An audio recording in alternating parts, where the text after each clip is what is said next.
Hello everyone, welcome to drama one. Part 4 की शुरुआत में हम एक पास्ट का सीन देखते हैं जहां पर ये लोग बॉय बैंड बनाने की बात कर रहे थे। हानुल तभी छोटा था। वो पूछता है कि बैंड किसे कहते हैं। तब सीन ने उसे कहा था जहां पर एक ड्रमर होता है, गिटारिस्ट और सिंगर, ये तीनों मिलकर एक म्यूजिक बैंड को बनाते हैं, उसे ही बैंड कहते हैं। तब हानुल ने कहा था कि मैं भी बड़ा होकर आपका साथ दूंगा और म्यूजिक बैंड में काम करूंगा। दरअसल सीन ये सारी बातें सोच रहा था। फिर जब वो ग्रीन से मिलता है तो उसका फेस ध्यान से देखने लगता है। वो कहता है कि तुम उन जैसी तो नहीं दिखती हो। ग्रीन कहती है कि किसके जैसी। सीन कहता है कि कटरीना कैफ जैसी। ग्रीन कहती है कि तुम भी विकी कौशल जैसे नहीं दिखते हो। सीन उसे बता देता है कि हानुल ने उसे कहा है कि वो अब ज्यादा गाना नहीं चाहता। ग्रीन कहती है कि पर क्यों, ऑडिशन के दिन तो वो काफी ज्यादा खुश नजर आ रहा था। सीन कहता है कि हानुल दूसरों को हर्ट नहीं करना चाहता और उसने तो एंट्रेंस एग्जाम की तैयारी करना स्टार्ट भी कर दिया है। ग्रीन जब हानुल से मिलती है तो वो कहती है कि तुमने ऐसा क्यों किया। हानुल कहता है कि बस मुझे मज़ा नहीं आ रहा था। ग्रीन कहती है कि तुम्हें क्या लगता है कि मैं तुम्हारी इस बात पर यकीन कर लूँगी।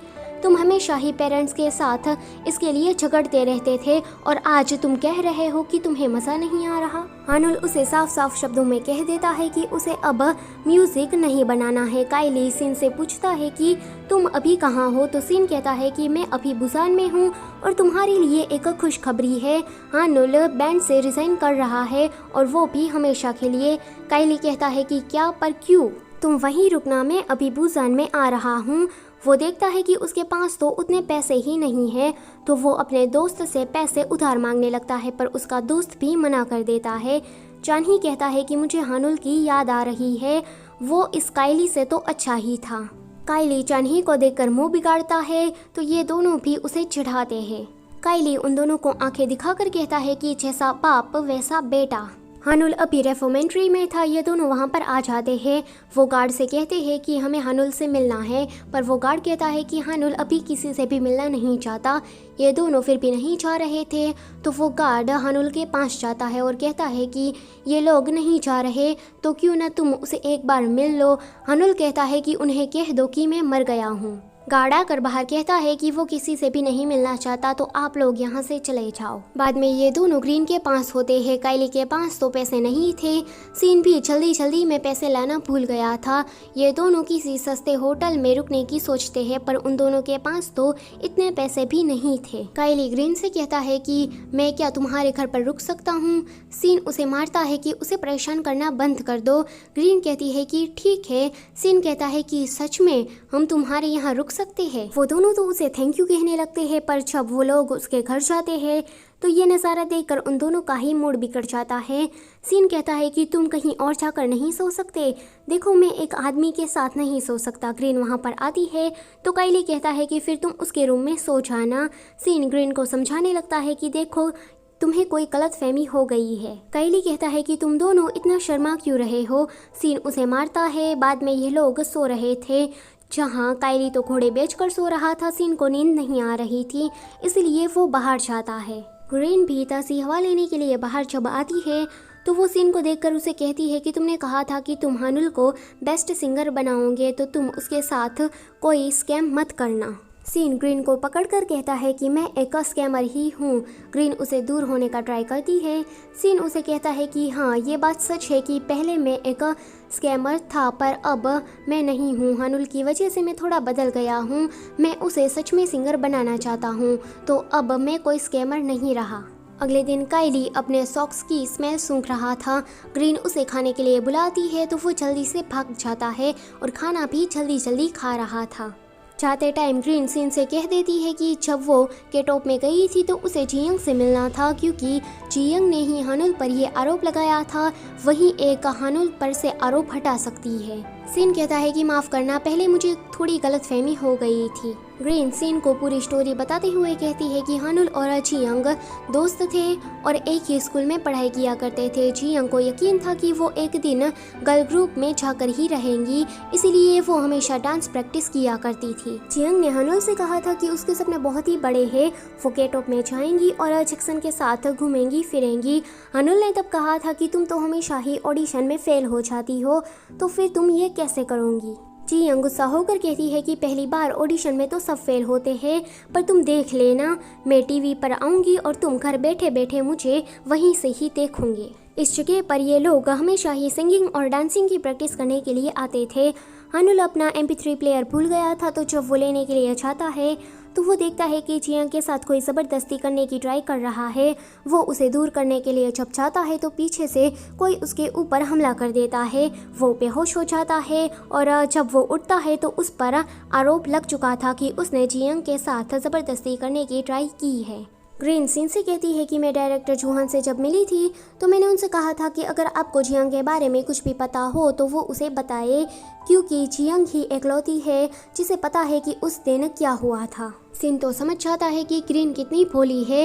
वो उसे कहता है कि आगे से तुम उस जूहान से मत मिलना, उसने जानबूझकर जियंग को छुपा लिया था। फिर सिन वैक्यूम क्लीनर लेकर आता है और काइली से कहता है कि तुम यहाँ साफ सफाई करो। ग्रीन आती है, उसे देखकर काइली कहता है कि देखो मकान मालिक आ गई है तो वहीं सब कुछ करेगी। सिन कहता है कि नहीं, तुम्हें ही ये करना है, तुम क्या यहाँ मुफ्त में रुकना चाहते हो। वो दोनों तो चले जाते हैं काइली को काम देखकर। काइली वॉज लाइक, इसका तो गेम बचाना पड़ेगा, तू समझा ना जी। हानुल की सजा पूरी हो जाती है। काइली उसे समझाता है कि तुम ऐसा मत करो और ग्रुप में वापस आ जाओ। हानुल कहता है कि यहाँ से निकलो, मैं नहीं चाहता कि मेरी वजह से किसी को भी नुकसानी हो। उस दिन दीवार पर लिखी गालियों को मिटाते टाइम ग्रीन का हाथ इंजर्ड हो गया था। अगर मैं फिर से ग्रुप में ज्वाइन होता हूँ तो तुम्हें भी चोट के अलावा कुछ भी नहीं मिलेगा, इसलिए तुम यहाँ से निकलो। काइली उसे डांटते हुए कहता है कि मुझे तो लगा था कि तुम में टैलेंट है, इसलिए मैं तुम्हारे साथ म्यूज़िक बनाने के लिए रेडी हुआ था। मैं जुलियार्ड यूनिवर्सिटी से आया हूँ क्योंकि मुझे लगा था कि यहाँ कुछ मेरा हो सकता है। तुम्हारे जैसा अच्छा मुझे एक वोकलिस्ट मिला, मेरा तो सारा पैसा बर्बाद, मुझे तुमसे बात ही नहीं करनी है। सीन के टॉप जाता है, वहाँ पर वो एक आइडल से मिलता है। वो कहता है कि आजकल तुम क्या दूसरी लड़की को डेट कर रहे हो? तो वो आइडल कहता है कि नहीं, ऐसा नहीं है, मैं अब न्यू स्टार्ट करने के बारे में सोच रहा हूँ। सीन कहता है कि ओह अच्छा, मतलब कि कोई नई लड़की को डेट करने के बारे में सोच रहा है। तो वो आइडल कहता है कि ऐसा नहीं है, तुम यहाँ कर क्या रहे हो और मैं ही तुम्हें क्यों मिला। बाद में ये लोग रेस्टोरेंट में होते हैं। सीन उसे कहता है कि क्या तुम किसी जियंग नाम की लड़की को जानते हो? आइडल थोड़े नखरे करता है तो सिन उसे 2-3 टपलियाँ लगा देता है। तो वो मान जाता है बताने के लिए कि हाँ, मैंने सुना है कि उसका नाम जियंग है, पर उसका जो स्टेज नेम है वो लूना है। वो जल्द ही एक आइडल बनने वाली है क्योंकि कल ही ट्विंकल ग्रुप डेब्यू होने वाला है। मैंने तो ये भी सुना था कि उस लूना को ग्रुप से निकालने वाले थे, पर अचानक से ही जूहान को क्या हुआ कि फिर से उसने ग्रुप में उसे ले लिया। हानुल अपना सामान लेकर घर वापस आ जाता है। ग्रीन ने उसके लिए हर जगह पर एक नोट छोड़कर रखा था कि उसे क्या करना है। सीन जब एक दिन के लिए उनके घर पर रुका था तो उसने हानुल के लिए एक गिफ्ट रखा था। हानुल उस गिफ्ट को देखने लगता है। उसमें वही सीढ़ी थी जब बचपन में हानुल ने उसको डेकोरेट किया था। उसमें एक प्रॉमिस लेटर भी था जहाँ पर लिखा था कि हानुल जब बड़ा हो जाएगा तो सिन उसके लिए एक म्यूज़िक बैंड बनाएगा। हानुल ये देखकर थोड़ा इमोशनल हो जाता है। वो कहता है कि आज तक उसने ये बात याद रखी है। आगे सिन लूना से मिलने के लिए जाता है। सिन कहता है कि मैं यहाँ का पुराना डायरेक्टर हूँ। नक्चड़ी कहती है कि हाँ मुझे पता है। सिन उसे इनडायरेक्टली हानुल की बात करने लगता है, पर ये नक्चड़ी वो तो चालाक लोमड़ी निकलती है। वो तो कहती है कि तुम किस बारे में बात कर रहे हो, मुझे तो कुछ भी समझ में नहीं आ रहा। उन दोनों को बातें करते हुए जूहान सुन लेता है तो वो जोर से चिल्लाता है, जिसके कारण लूना यानी कि जियंग वहाँ से चली जाती है। सिन जूहान से कहता है कि मैं तो कितना भोला था कि तुम मेरी पीठ पीछे क्या कर रहे थे और मुझे तो कुछ भी पता ही नहीं चला। जियंग के बारे में मुझे सब कुछ पता है। जूहान कुछ बोलने जाता उससे पहले ही सिन कहता है कि चुप रहो और नाटक करना बंद करो। हानुल ने कुछ नहीं किया, पर फिर भी तुमने उसे क्यों फंसाया? मुझे जवाब दो, असली कल्प्रिट कौन है? जूहान उसे ऐसे ही थोड़ी ना बता देता। वो कहता है कि खुद ही ढूंढ लो। हानुल की सज़ा पूरी हो गई थी, इसलिए ये लोग बैठकर सेलिब्रेट कर रहे थे। टीवी भी चल रहा था। हानुल उसमें जियंग को देख लेता है। वो कहता है कि ये यहाँ पर कैसे है? वो तो रोने लगता है कि ऐसा कैसे हो सकता है, इसने मेरी पूरी ज़िंदगी बर्बाद कर दी। लोग मुझे ताना देते हैं कि मैं एक मोलेस्टर हूँ। ग्रीन टीवी जल्दी से बंद कर देती है और उसे संभालने लगती है। ग्रीन कहती है कि मैं जब 8वीं क्लास में थी तभी मेरे पेरेंट्स गुजर गए। उसके बाद तुम्हारे पेरेंट्स ने मुझे एडॉप्ट कर लिया।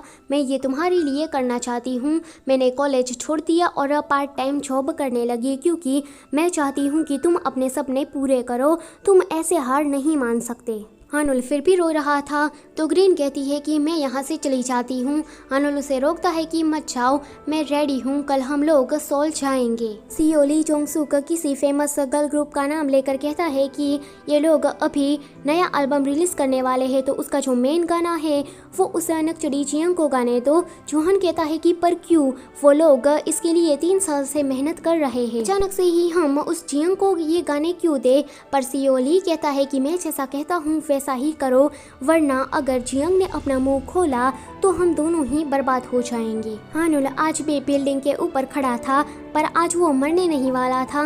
वो बहुत ही ज्यादा खुश था क्योंकि वो एक न्यू स्टार्ट करने जाने वाला था। वो सिन को कॉल करके कहता है कि हाँ वो रेडी है। सिन जोहन से मिलने के लिए जाता है। वो वही बात पूछता है कि असली कल्प्रिट कौन है, हानुल की जगह पर वहाँ कौन था। जोहन कहता है कि अगर मैंने तुम्हें बता दिया तो तुम संभाल नहीं पाओगे। सिन कहता है कि क्या वो तुम हो। जोहन तो हंसने लगता है। वो कहता है कि अभी जो लड़का आने वाला है वही असली कल्प्रिट है। वहाँ पर जीनू आता है। सिन तो शॉक हो जाता है कि जीनू हानुल की जगह पर कैसे हो सकता है। हानुल और जीनू दोनों ही सिन के लिए उतने ही इम्पोर्टेंट थे। सिन तो बड़ी ही दुविधा में फंस जाता है। एक तरफ गहरी खाई थी तो दूसरी तरफ उससे भी ज्यादा गहरी खाई थी।